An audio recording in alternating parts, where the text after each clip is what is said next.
Ito po ang ating napakagandang Airbaggy Coco Brake Jogger Stroller. So this is like new condition. This already washed and ready to use. Wala po itong faded, wala po siyang discoloration. And then may kasama na po siyang accessories na extra pad. Airbaggy din po yan, makapal. Okay? So this is good for newborn, adjustable for fully reclined. Yan, approximately 25 to 30 kg. Proven tested na po namin yan sa ganong weight. Okay? So ito po yung details po niya one by one. Unahin natin sa kanyang canopy. Ayan. Pulang-pula yan. Ito yung kanyang peekaboo. Okay? And then, pakita natin yung kanyang sitting position.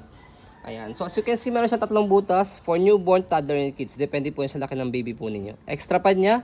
Yan, accessories. Freebies na rin po namin sa inyo yan. Belt lock. Wala po yung putol pipe harness. Safe na safe si baby dahil heavy duty siya. Yan. Hindi siya basta-basta mapapress lang bata. Matigas po siya. Pero pag sa adult, kayang-kaya po yan. Front handle, ayan. Okay, so no need naman po ito tanggalin na. Kasi maluwag na naman po siya kapag lalagay, tatanggalin si baby. Okay. So next natin yung footrest niya. Tapos yung gulong niya. Okay. Ganda pa yung gulong niya.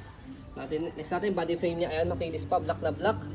So kaya dineclare namin siya as like new condition. Tapos may lagay siyang tumbler dito dahil jogger stroller siya. So leather na po siya. Ang ganda.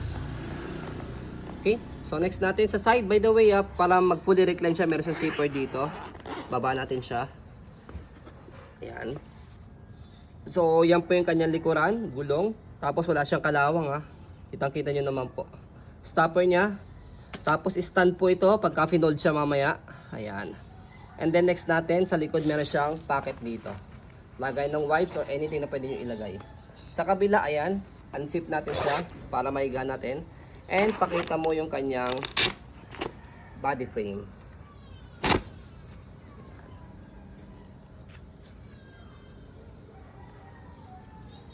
So ayan, yan po siya kapag fully reclined. Very comfortable si baby dyan dahil malambot yung kanyang extra pad saka malapad siya.